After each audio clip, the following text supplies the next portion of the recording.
Pada video kali ini, kami pun akan kembali menjelaskan dan juga menceritakan mengenai beberapa tambahan informasi terbaru, sekaligus beberapa tambahan cerita terbaru yang ada pada manga Baku Hantam Tokyo Revengers.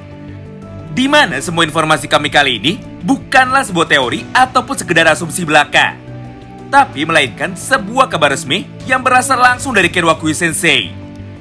Melalui buku terbarunya, yaitu karakter book Tokyo Revengers volume yang keempat alias volume yang terakhir. Jadi perihal kebenaran dan juga keakuratannya sudah pasti dapat dipertanggungjawabkan. Oleh karena itu bagi kalian yang penasaran dan ingin tahu mengenai semua pembahasan lengkapnya, maka kalian bisa simak terus ya video ini sampai habis.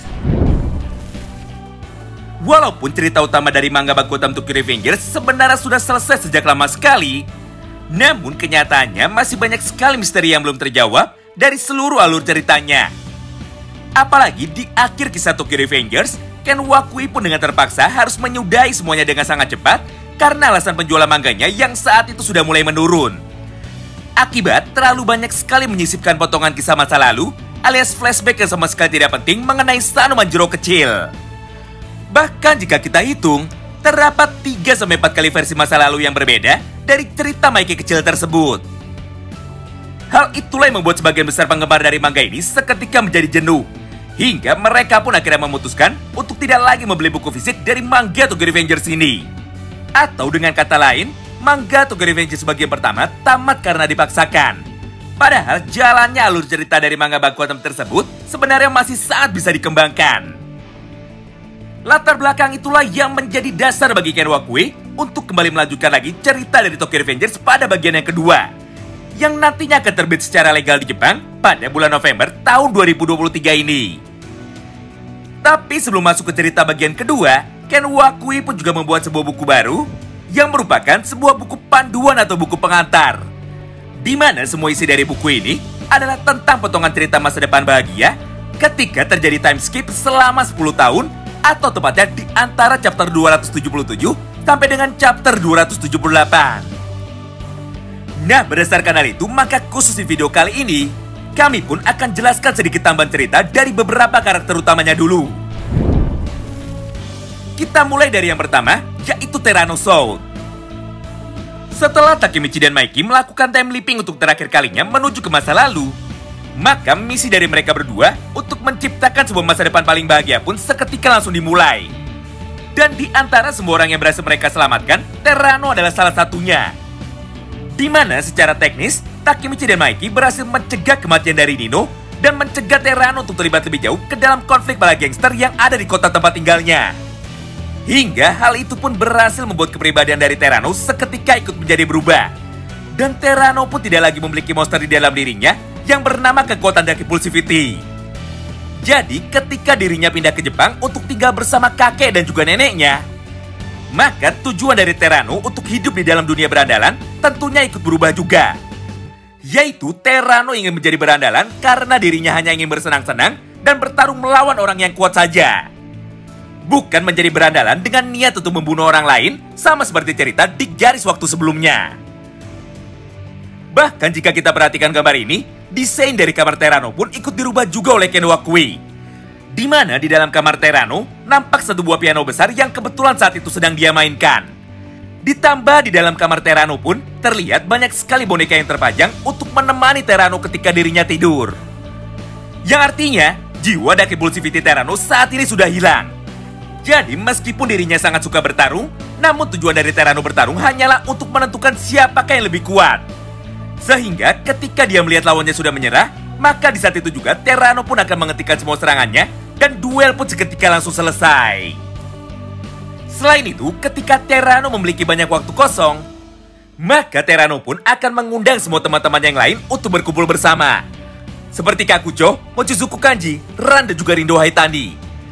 Di mana pada momen itu, Terano pun akan melakukan sebuah konser mini di sebuah taman, dan keempat orang temannya tersebut diminta untuk datang sebagai penontonnya. Wow, menarik banget ya. Kesimpulannya, Terano di masa depan yang baru memiliki sifat yang sangat berbanding terbalik sekali.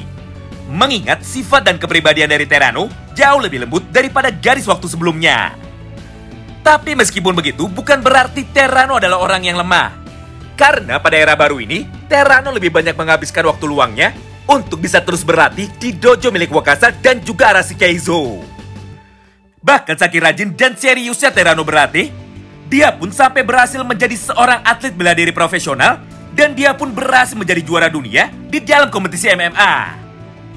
Ingat ya, gelar juara Terano adalah tingkat dunia, bukan tingkat kecamatan ataupun tingkat nasional saja.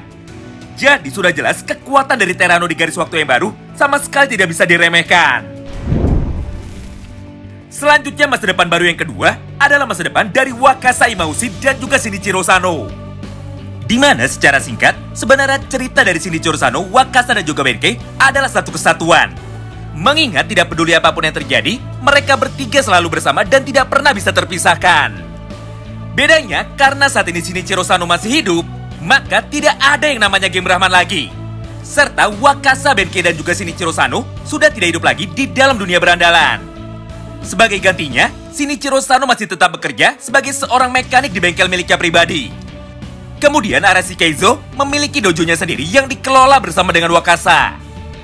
Lalu untuk Wakasa sendiri, dia pun juga memiliki sebuah usaha restoran dan juga bar sama seperti Taiju Shiba. Nah, sebenarnya kisah hidup mereka jika diceritakan sangatlah panjang sekali. Bahkan di dalam bukunya terdapat 3 halaman penuh yang menceritakan mengenai kehidupan baru mereka. Tapi intinya Wakasa adalah si raja mabuk, Benkei adalah si tukang pukul, dan Shinichiro Sano adalah si bucin. Di mana ketika mereka bertiga berkumpul, maka pasti ada saja kejadian lucu yang terjadi di sana. Contohnya Wakasa yang mabuk dan tidur di selokan. Kemudian Benkei yang sering berkelahi melawan beberapa anak kuda di bar milik Wakasa. Lalu tidak lupa juga Shinichiro Sano yang nampak selalu sial ketika berusaha untuk membawa wanita pulang menuju ke rumahnya. Selain itu, setiap sore ataupun setiap ada waktu, Waka dan Shinichiro pasti akan pergi berkendara keliling kota bersama dengan Maiki. Dengan tujuan untuk mengajari Maiki beberapa teknik balapan liar. Yang nantinya hal itu akan berpengaruh kepada karir dari Maiki ke depannya. Mengingat di masa depan baru ini, Maiki adalah seorang pembalap profesional MotoGP.